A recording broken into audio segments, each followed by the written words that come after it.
and make this one not too long.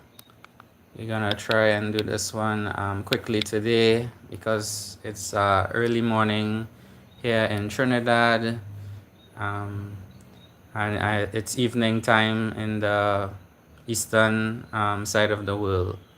So yes, how does money work?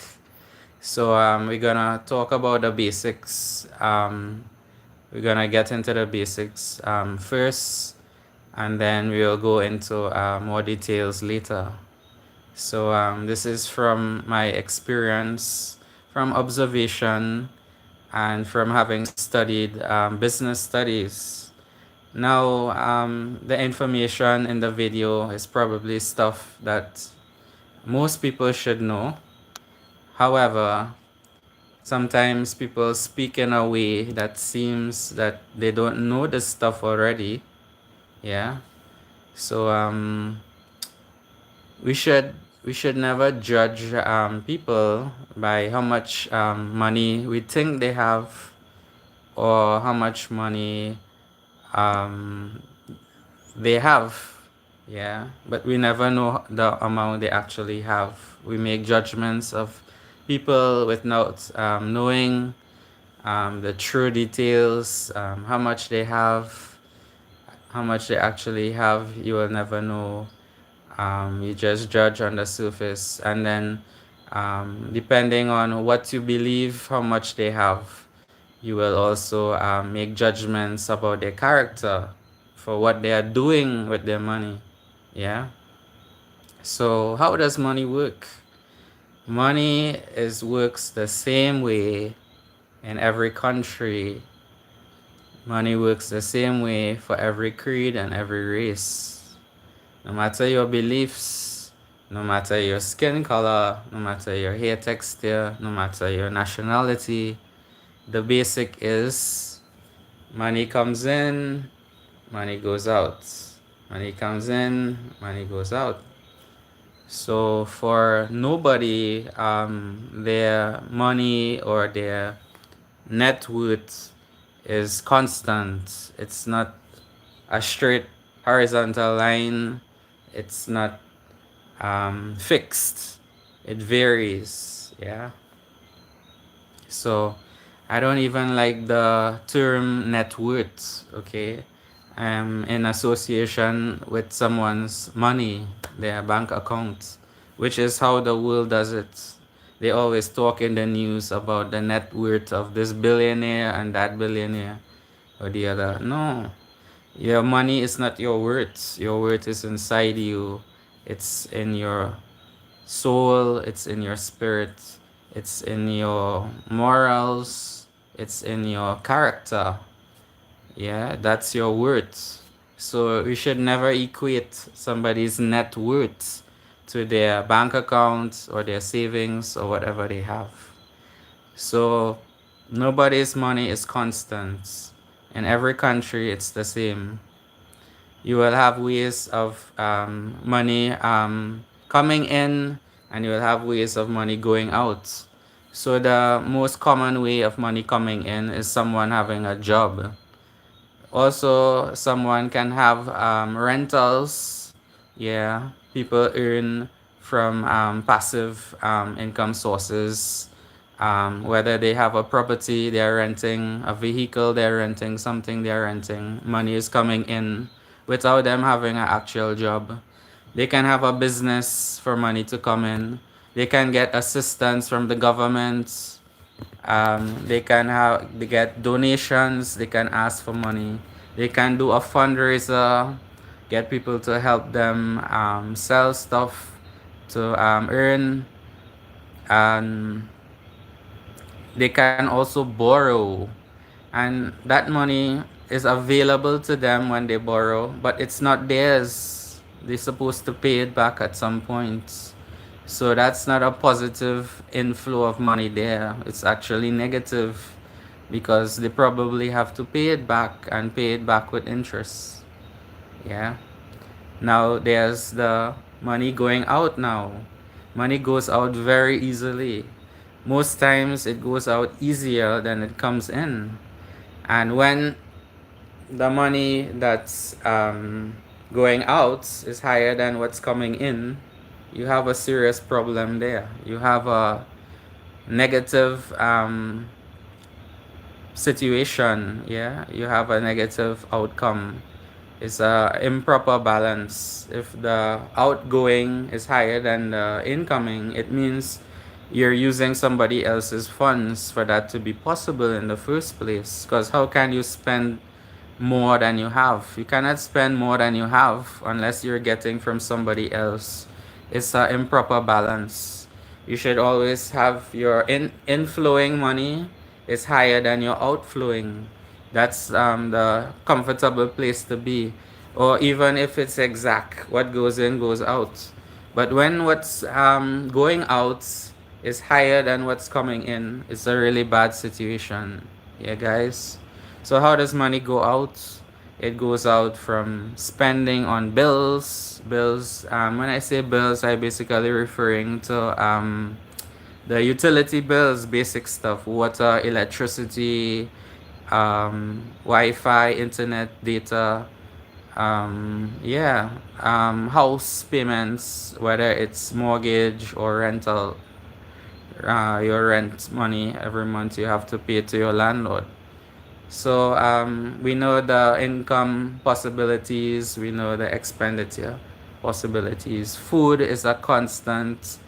We cannot escape expenditure, though it can vary. Yeah, you can eat budget stuff instead of the more expensive stuff if you want to control your outflows and not be extravagant. Yeah.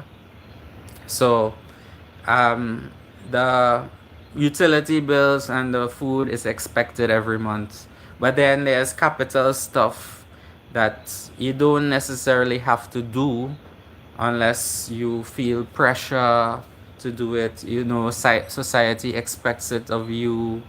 Getting a new car, a brand new car, doing home renovations because your neighbor did renovations. You feel intimidated. You need to have your place looking fancy like theirs. You can have capital expenditures, doing a new room in your house, doing extensions. So those are the more expensive, big layouts you could have to spend on, right? But some capital projects can be avoided or postponed until you have a better inflow, until you have a higher income. You can delay big capital expenditures to manage your funds, to have a healthy financial status. So there's also travel. Some people like to travel. Um, so some years they might travel a lot, and then other years not travel. They don't travel at all, because when they do the mathematics, it doesn't make sense spending money on the travel. Yeah, but sometimes travel is necessary. If you're traveling for family, you have to visit certain family, you have to stay with them a while, or you just have to be with your family. Certain travel expenses must be incurred, else you're just gonna be separated from them. Yeah, it's not that the person is showing off. Yeah, so not every time people spend money they're showing off.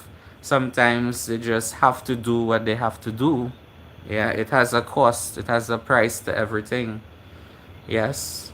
So then there's unexpected expenditures. Somebody might get sick, somebody might pass away. God bless their soul.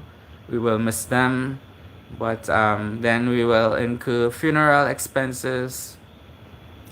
So there's expected expenses, and then there will be unexpected, and then there's ones that we choose to do or not to do, depending on what stage we're at, what's our financial health, are we financially stable, are we independent financially, Yeah, if you're dependent financially, then you shouldn't demand of others for their money to do things that are just pleasure or excesses. Stick to the basics. If you don't have, if you're dependent and you don't have enough money, yeah.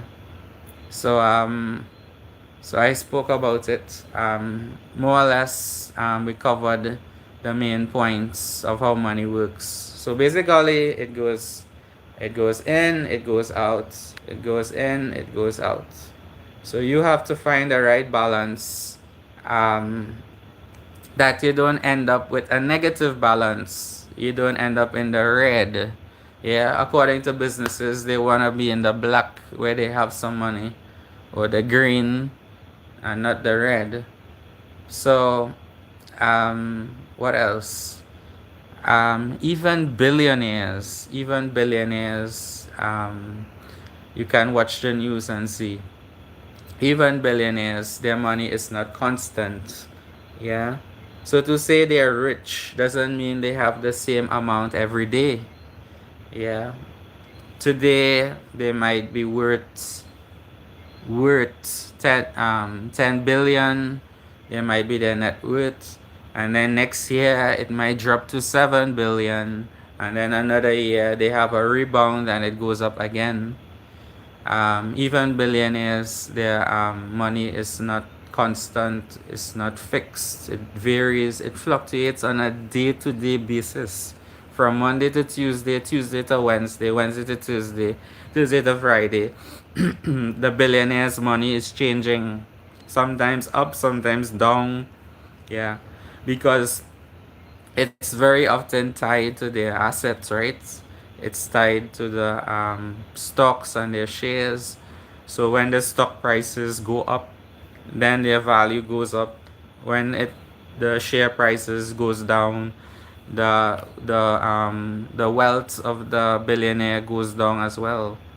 So even billionaires' money is not stable, it's not constant, it's not fixed, it's not level. It has fluctuations. Yeah.